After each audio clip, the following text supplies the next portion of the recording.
right, guys, gotta talk about this story from this individual. Now, reading the title to this video, I'm 34, single, jobless, and always alone. So she's going to be wondering why she's always alone and single. Take a look. If you count the past 2 years, I've been unemployed for an entire year. And I've been single for 6 years. And I spend about 6 out of 7 days a week completely alone. Looking around at my life, I'm like, am I a loser? Now, loserdom is pretty subjective. Loserdom? Loserhood? By my own standards that I set for myself, it feels that way. I am 34 years old, single, jobless, and I feel like I have no friends. How did I end up here? What's up? Welcome to my channel, Bree the Womanican. I am Bree. In my entire life, I have seriously dated 2 guys. And those, no, now is not the time. I've been trying to record this video for forever, and now is the time she decides she wants to have night terrors. Those 2 relationships combined lasted a total for 2.5 years. So for 34 years of my life, I've spent 2.5 years in a relationship. It's funny because when I was 20 years old, I told my best friend at the time, who was a gay man, I assume he's still a gay man. I told him at the time, if I didn't have kids by the time I was 28, I would be a surrogate for him. 28 has come and gone by 6 years, and I still don't have any kids,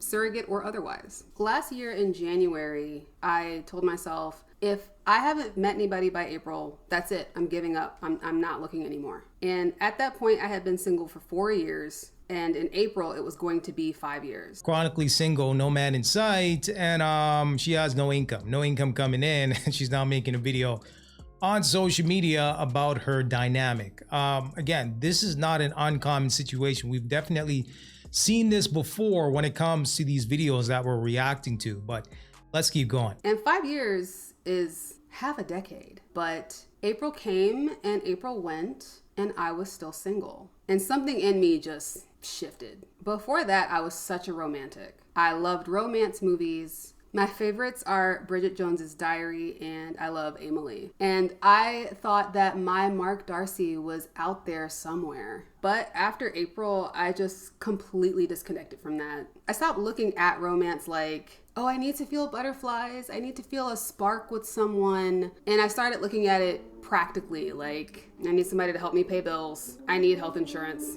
I need somebody to have kids with before it's too late. And wanting a partner for romantic reasons just felt stupid. Yeah, so she's definitely slammed into the wall here because she's basically saying, I just need something realistic, right? I just need a man to be there for me. I wonder if she had this same mindset in her early 20s, where would she be, right? She would probably be in a relationship or possibly married, right? So it seems like she's definitely slammed into the wall here.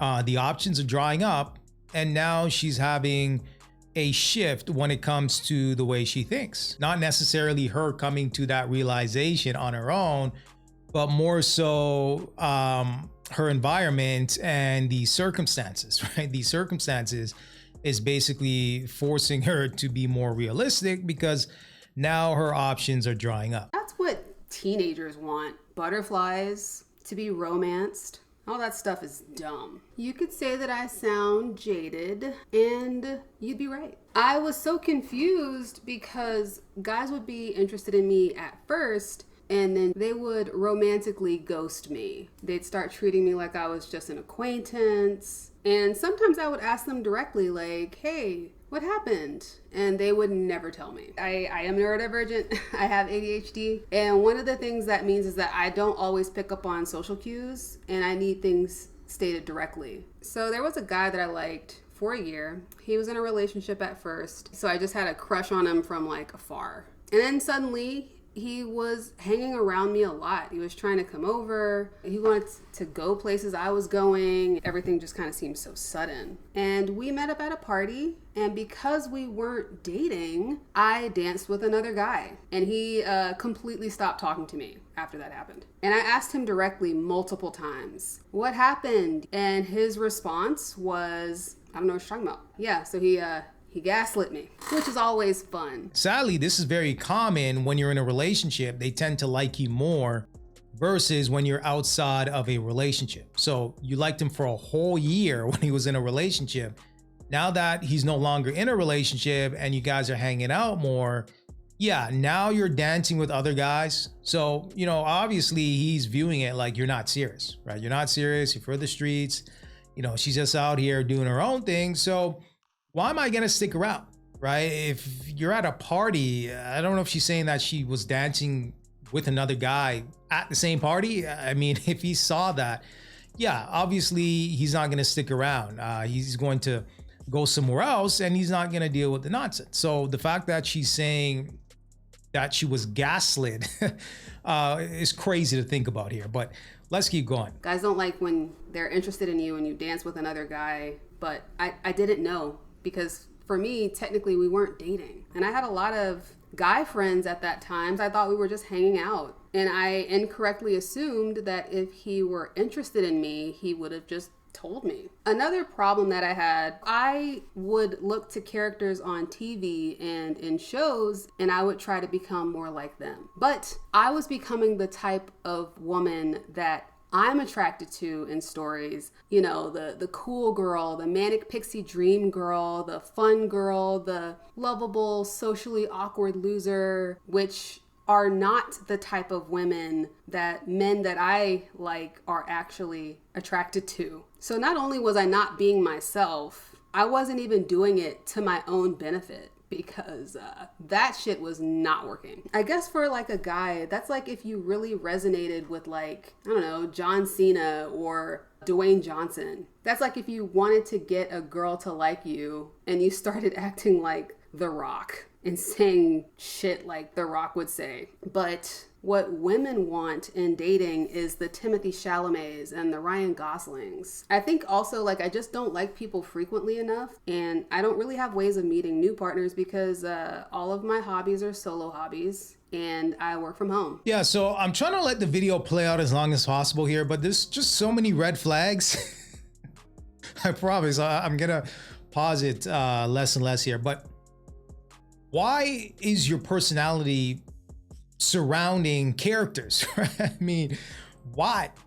Just be yourself, right? And she kind of mentioned it. She kind of breezed through it very, very quickly here, but just be yourself, right? Just be true to yourself, right? Why are you trying to pull from movie characters and different things that are not you, right? Just be true to who you are and build on that, right? Just be the best version of yourself versus trying to be somebody else and trying to fuse all these personalities together. Yeah, I mean, clearly it's not working here, but let's keep going. My pond is very small. Even if I met someone tomorrow, I'd want to date them for a year at least before getting married. And then I'd want to be married for a year at least before getting pregnant. And then I'd have to be pregnant for 9 months. So the earliest I could have a child would be at 37 years old. That is old. And that's if I met someone tomorrow. A lot of the same issues that I have in romance, I have in friendships. I'm a high context type of person, and most people don't need as much context as I do. If someone says something that bothers me, I tell them, hey, this bothered me. Why did you say that? But if it's the other way around, they don't tell me, they just stop talking to me. It's especially difficult being neurodivergent because a lot of that is just being very direct. I don't necessarily think to say things with a person's feelings in mind. I might just be trying to convey information, and then somebody will read something into my tone and I'll be like, what tone? And I always thought that people should say what they mean. If they want me to understand something, they should say it. They shouldn't talk around it. I shouldn't have to pick up on context clues. But that's not how humans work. Honestly, I think the bigger issue in friendships for me, though, is I don't have an identity. Most people have like a set identity. You're an athlete, you're a nerd, you're into fitness, you're into music, you're a Ravenclaw. I feel like most people put all their points into one skill tree, you know? Me, I'm like, put 3 points into magic, 2 points into strength, 1 point into stealth, 2 more points into charisma. I'm not maxed out in anything. I like some anime. I read some manga. I like watching science videos on YouTube. I like reading smut.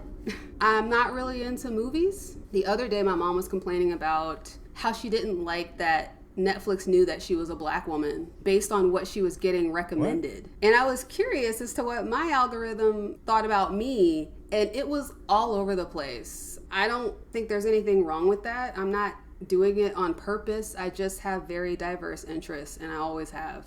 But most people aren't like that. Most people start heading in a direction when it comes to their interests. Then they meet people with similar interests. They listen to the same music, they dress the same way, they have the same hobbies. That never happened with me because I always get bored. I can be really into something for 3 months and then be like, all right, what's next? You know, I just don't really fit in anywhere. I'm like some type of pentagonal Venn diagram or something. And when you're always hopping from interest to interest, you're hopping from group to group, so you're not able to really build those long-term connections with people. And then a lot of the times where I do build like a strong connection with people, there's some aspect of it that makes it temporary in a way, like when you and a person are working at the same job. And then all of a sudden you switch jobs. You were in an environment where you were talking to this person or seeing this person regularly every single day, but now you're not. And that time that you were spending with that person is completely replaced with something else. Now, if you want to see this person, you got to go out of your way to see this person. You can't just walk over to the desk and be like, hey, you want to go grab lunch? Or as you're leaving, you can't like stop by your cars and like talk for 30 minutes. You're not in the same world anymore. You don't know the same people. The stories that you're telling from work don't have the same impact because they don't know who you're talking about. You got to set the stage for them. And you could probably do it at first, but it gets harder and it starts to test the friendship. During the pandemic, I was making a lot of friends at the dog park in my apartment complex. And it was all because we were all working from home and we all had dogs. So we could spend like 30 minutes to an hour in the dog park just like talking to each other. But once the world opened back up, people's social circles shifted, you know, they're back doing stuff at work. People moved. Like I said, you keep up with those people at first originally, but as time goes on, those relationships with those people kind of fade. I mean, what it sounds like, for lack of a better word here, she's scatterbrained, right? She's all over the place. As she mentioned, nothing sticks, right? She's not really committing to anything, which is bad in a friendship and a relationship. And people are probably picking up on that, right? They're realizing that you might be unreliable. You don't stick to one thing. You know, you're kind of wishy-washy. And typically speaking, people don't really want to be around that, right? They want to be around people that are dependable, people that they can rely on, and people that are true to their word, right? So the characters or the characteristics that she's mentioning, yeah, she's going to have a difficult time for sure. So I can see why she's single, or, you know, when it comes to her friendships, it's kind of up and down here. Now, I don't know if there's something medical going on here. I think she mentioned ADHD. Yeah, but the more she talks here, it's becoming very clear as to why she's chronically single. I've been unemployed for 5 months. I got laid off from my last job because we lost a big contract. And like a third of the company lost their jobs. So it wasn't personal. I've been applying, and the jobs that are calling me back are all below a living wage. And I can tell you up front, I am not financially ambitious. I don't plan on being a millionaire. It sounds very stressful, actually. I really only need enough money to live, to pay my bills, save for retirement, go out for a nice dinner every once in a while, buy a bottle of wine once a week. That's really it. I'm not trying to travel, you know, a whole bunch or buy a Mercedes. I drive a Kia. I have a 1-bedroom apartment. I just want to feed my dog and buy a bubble bath. And feeling like I have to go to a soul-sucking job just to maintain that very basic lifestyle feels so draining. When I was in college, I went to school for fine arts. I wanted to be a graphic novelist or an animator at Disney or a storyboard artist. I loved storytelling, and I wanted to learn the artistic skills to be able to do that. And you know what I imagined my life would be like? I thought, you know, I'd work in an office and I'd have colleagues. We'd all talk and make friends. Mostly, I pictured my office looking like the office from Just Shoot Me. I know nobody has to remember that. It's super obscure. It's from the 90s. That was my first introduction to David Spade. Probably for the rest of you, the only thing you know about David Spade, which you probably might not have even known, is that he's the voice of Cusco from The Emperor's New Groove. But, you know, I thought I'll get a degree.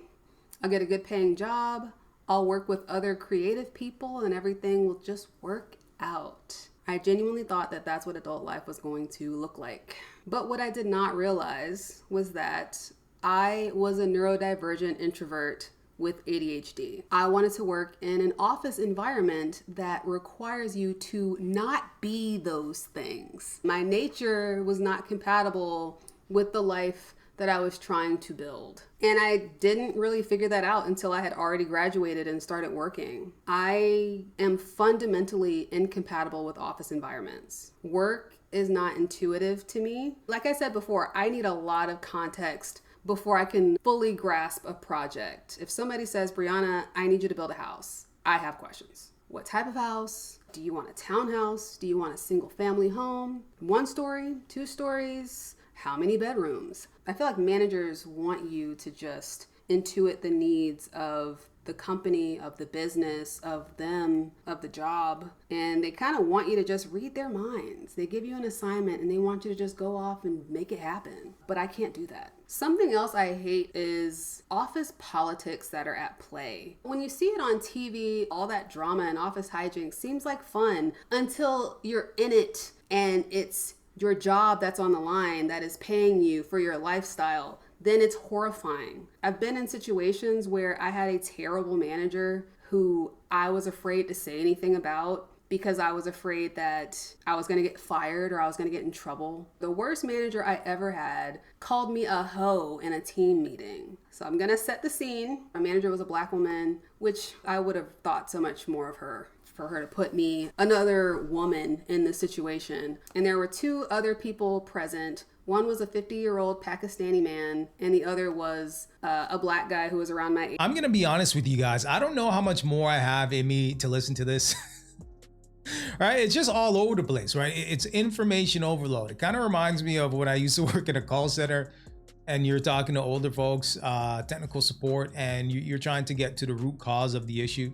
And they're just listing a whole bunch of things that have nothing to do with what the real problem is. Now, if you've made it long enough in this particular video, you've probably caught on to what the problem is, right? It ain't no secret as to what's really going on. But as she mentioned, for her personally, she doesn't have the awareness to realize what the problem is, right? She's just rambling on here and she's not really picking up on what's really happening. But let's keep going. We had actually went to middle school together. His girlfriend actually got me that job. Just for some backstory, I had gone on a date with somebody at the job. This was the only person at the job that I had ever gone on a date with. The whole rest of the time this manager knew me, I had a boyfriend. We weren't even talking about this. We weren't even talking about the guy. I don't remember what was being said, but in the meeting, she called me a hoe in front of these 2 guys. And the 50-year-old Pakistani man just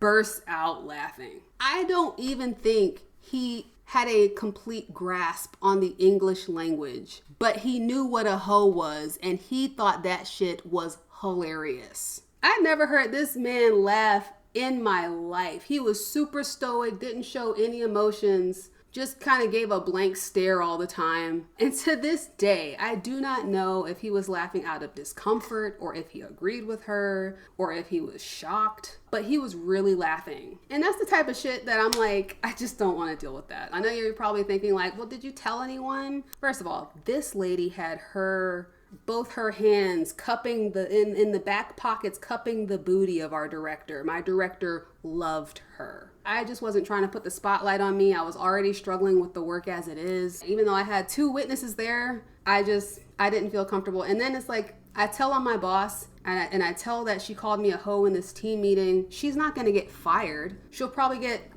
slap on the wrist. She'll get reprimanded and then she'll still be my boss. So I started looking for another job and I got the out of there. That's the type of shit that I am not eager to go back to. I had an interview 2 weeks ago. I was hoping to God they wouldn't call me back, and they haven't. And I just feel a weird mix of relief and disappointment, melancholy. You know, I at least wanted them to want me. I wanted to reject them, not the other way around. Also, when it comes to work, like, I cannot work in an environment where it feels like people can like just watch me and see what I'm doing. I hate when I'm working in an environment where people are walking behind me a lot. I can literally hear and feel the presence of every single person walking behind me, and it gives me so much anxiety. And I'd go to my managers and I'd say, hey, is it okay if I like sit against the wall? There would be seats available, or with my back to the window. And they would always say no. And you know what? The one time that I was actually able to sit in a corner and my back was like facing a window, I got 2 promotions in 6 months. I feel like that clearly says when I am in the right environment and I have the right setting, I can thrive. They don't want to listen. They don't give a f- about me. I'm not trying to complain that this is the work environment. For people who thrive in that and are fine with that, I think that's great for them. I didn't realize that I wasn't compatible with that lifestyle. I went to school for creativity, not for office. I'm much more compatible with freelance work. You get assigned a project, you get a due date, you do it, you know, at your own pace. You want to work at 8 a.m.? You can do that. You want to work at 1 a.m.? You can do that. But you know what you don't get as a freelancer? Insurance, benefits, a pension. So when I was freelancing between jobs, I didn't have health insurance, which means I wasn't allowed to get sick, which is insane. Oh, also I live in America, if that wasn't obvious by that last horrifying statement. Last year, after my April deadline came and went, I spent a lot of time grieving the life that I was never going to have. I thought I was going to have kids by now. I thought I was going to be married. I may have wondered who I would end up with, how many kids we would have, but not whether I would end up with anyone or have kids at all. At 34, you're supposed to be building a family and solidifying plans for your future, not getting let go from an entry-level writing job that you've only been at for a year, rapidly cannibalizing my savings just to stay afloat. The really fucked up part is I just want somebody to confirm that I'm never going to have the things that I want. Yeah, so we're going to end it right there, right? We can definitely confirm. We can definitely confirm what it is.